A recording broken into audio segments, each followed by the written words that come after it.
Bonsoir, je suis Aline Fischer. J'ai réalisé le film Maillard a disparu à Mantes-la-Jolie. Bonsoir Aline, merci beaucoup d'être avec nous au Festival Silhouette donc pour la première à Paris du film. On est très très content de montrer le film. Pour commencer, est-ce que tu peux nous parler un petit peu de toi, de ton parcours, enfin voilà, en tant que réal? Ouais, alors c'est un film justement qui compte beaucoup pour moi parce que j'étais partie 11 ans en Allemagne, à Berlin, où j'ai réalisé un long métrage sur les deux frères palestiniens. Et c'était assez compliqué de revenir dans mon pays et j'ai l'impression qu'avec ce projet, j'ai définitivement renoué en fait avec un terrain français très particulier et c'était assez puissant de pouvoir travailler avec des jeunes de 14 à 23 ans dans un contexte quand même lourd de Covid. Et j'ai donc voulu faire un casting sauvage dans la ville de Mantes-la-Jolie, qui est très segmentée, qui est une ville très riche du centre, une ville résidentielle, et puis le Val-Fouré, qui est un quartier des grands ensembles. Et donc voilà, je suis partie avec une affichette en fait, du style des affiches des gens qui sont portés disparus en fait, d'alerte enlèvement.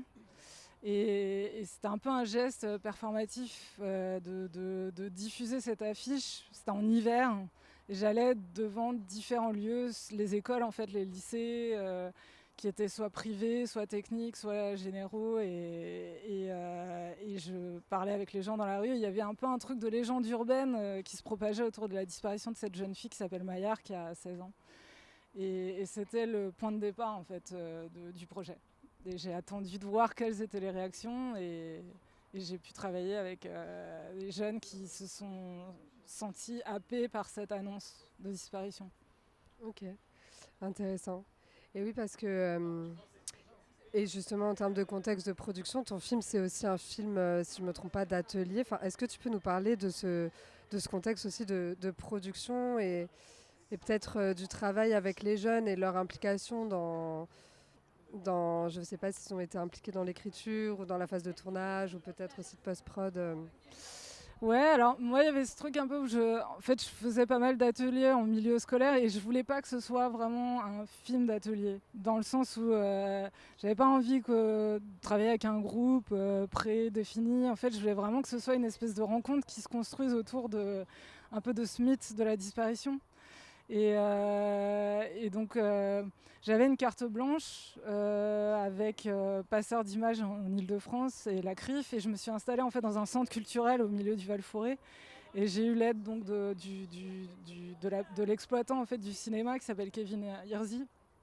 Et en fait, je voulais qu'on constitue plus en fait une espèce de communauté tous ensemble, de filmeurs et de filmés en fait, enfin, de gens qui faisaient le projet et qui donnaient quelque chose d'eux-mêmes. Et moi-même, j'ai l'impression qu'il y a une partie de moi dans le film. Et donc, on a d'abord en fait, les jeunes en question, ils se connaissaient pas entre eux. J'avais pour modèle le film de Bertrand Blier qui s'appelle Hitler connaît pas. Et, euh, et j'ai eu pas mal de chance. Enfin, je pense qu'il y avait un truc un peu de synergie. L'annonce, en fait, elle a parlé à des gens complètement différents, mais qui se sentaient concernés en fait par ces histoires de disparition, d'évaporation de la société. Et donc, on s'est retrouvés et on s'est constitué comme communauté de cinéma en regardant des films ensemble. En regardant par exemple Chronique d'un été de Jean Rouch et d'Edgar Morin. Et là, il y avait vraiment ce pari de voir que dans la dimension documentaire, c'était pas du tout humiliant ou honteux de parler de soi, quoi, en fait, et de livrer les choses qui nous marquent, qui nous travaillent le plus, quoi, en fait, entre souffrance et désir. Et voilà, et c'était assez beau, du coup, de devenir une espèce de famille de cinéma alors qu'on se connaissait pas. C'est impressionnant parce que en plus de ça, c'est vrai que ton film fait aussi enfin, il y a un portrait générationnel qui tombe très juste et dont on a l'impression, en tout cas en visionnant le film, que les jeunes ont vraiment été aussi impliqués et se donnent d'eux-mêmes.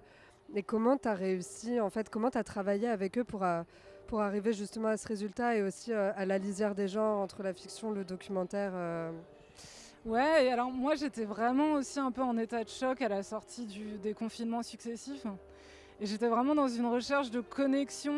Et c'est vrai qu'ils sont arrivés au théâtre dans la première phase de casting, quoi. Et il y avait ce truc où j'étais vraiment dans une vraie discussion avec eux qui n'était pas du tout guidée. C'est-à-dire que moi j'avais quand même un peu une idée de départ. J'avais été marquée par un fait que j'avais vécu au collège sur lequel j'avais pas vraiment pu revenir, un fait d'homophobie.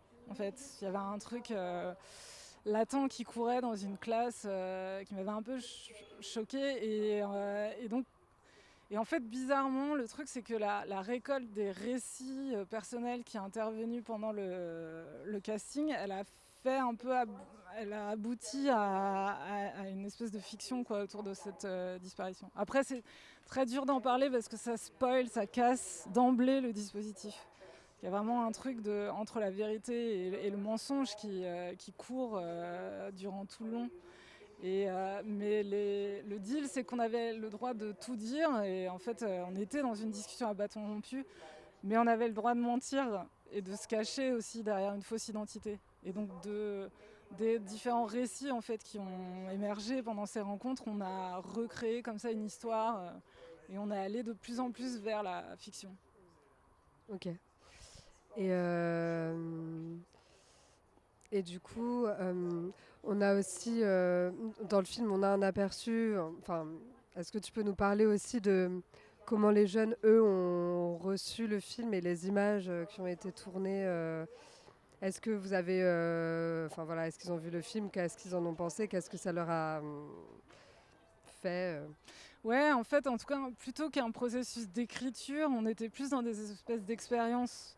C'est-à-dire qu'au début, c'était des tournages plus individuels, documentaires, et au final, on est allé vers quelque chose de plus performatif où, en fait, il n'y a jamais vraiment eu de script écrit. C'est-à-dire que on est arrivé à un moment donné, il y a eu un peu une rencontre où il y a un procès qui s'est un peu organisé par rapport à cette disparition, en fait, où les personnages étaient convoqués et devaient répondre en fait à une espèce de juge pour enfants. Et finalement, les acteurs étaient aussi pas les inquisiteurs, mais comme on appelle ça, les gens qui menaient l'enquête.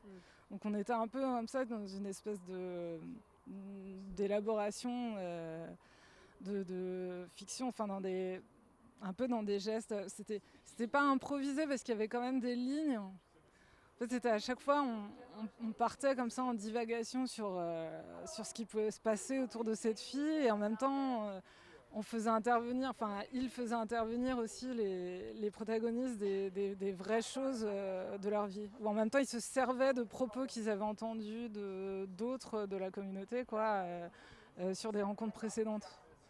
Et donc voilà, j'ai pas mis en fait de crédit scénario parce que j'avais vraiment, en fait, moi j'avais besoin aussi de sortir des processus d'écriture très longs qui nous essoufflent en commission et tout ça, et j'avais justement envie qu'on soit dans une parole, et dans un jeu qui se construise dans les moments qu'on passait ensemble par rapport aux films qu'on avait vus, par rapport à des secrets de chacun ou à des drames de chacun ou aux désirs de chacun, quoi. Mais voilà. Super, merci encore. Et peut-être pour conclure, est-ce que tu as d'autres projets en cours? Est-ce qu'on te revoit bientôt avec d'autres films peut-être? Et ouais, je pars vraiment, enfin, j'ai une pratique vraiment très éclectique, donc ça, et dans le film, en fait, il y a différents matériaux, justement, différentes générations de tournage entre le documentaire, la fiction pure, le performatif aussi.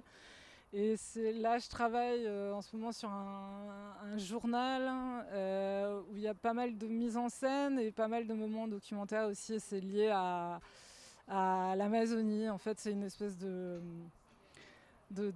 projet comme ça qui se poursuit depuis 2 ans sur des thématiques aussi d'enfantement par la PMA, aujourd'hui par la possibilité comme ça de faire une procréation assistée en tant que femme seule.